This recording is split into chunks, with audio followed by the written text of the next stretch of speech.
ইরানের ইসলামিক প্রজাতন্ত্রের সরকারের পতন ঘটানোর পরিকল্পনা করছে মার্কিন যুক্তরাষ্ট্র।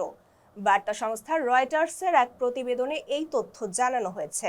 রয়টার্সকে দেওয়া বক্তব্যে নাম প্রকাশে অনিচ্ছুক এক মার্কিন কর্মকর্তা জানান, ইরানের সরকারি অবকাঠামো ও ভবনে হামলা চালানোর পরিকল্পনা করা হচ্ছে। এই হামলার লক্ষ্য হতে পারে সরকারি দপ্তর, সেনাবাহিনীর স্থাপনা এবং অন্যান্য নিরাপত্তা বাহিনী।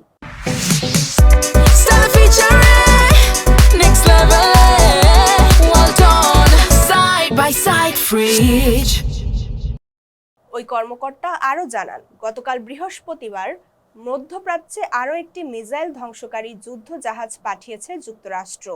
এতে করে এই অঞ্চলে এখন মার্কিন বাহিনীর 6টি মিসাইল ধ্বংসকারী জাহাজ অবস্থান করছে। এর পাশাপাশি মধ্যপ্রাচ্যে রয়েছে রণতরী ইউএসএস আব্রাহাম লিঙ্কন। রয়টার্সের একাধিক সূত্র জানিয়েছে, ইরানের ওপর চাপ বাড়াতে বিভিন্ন বিকল্প পরিকল্পনা নিয়ে ভাবছেন মার্কিন প্রেসিডেন্ট ডোনাল্ড ট্রাম্প।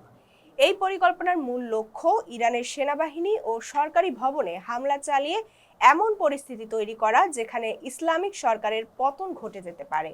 গত মাসে ইরানের সরকার বিরোধী বিক্ষোভ শুরু হয়। মাত্র কয়েকদিনের মধ্যেই সেই বিক্ষোভ সহিংস রূপ নেয়।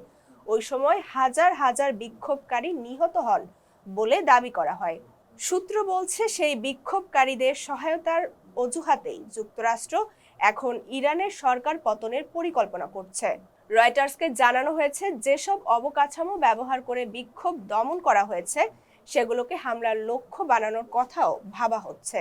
এছাড়া যেসব সামরিক কমান্ডার বিক্ষোভ দমনের নির্দেশ দিয়েছেন তাদের বিরুদ্ধেও হামলার পরিকল্পনা আলোচনায় রয়েছে। এমনকি ইরানের মিসাইল ঘাঁটি এবং পারমাণবিক স্থাপনাগুলোর ওপর হামলার বিষয়টিও বিবেচনা করা হচ্ছে। তবে এখন পর্যন্ত এই বিষয়ে কোনো চূড়ান্ত সিদ্ধান্ত নেওয়া হয়নি।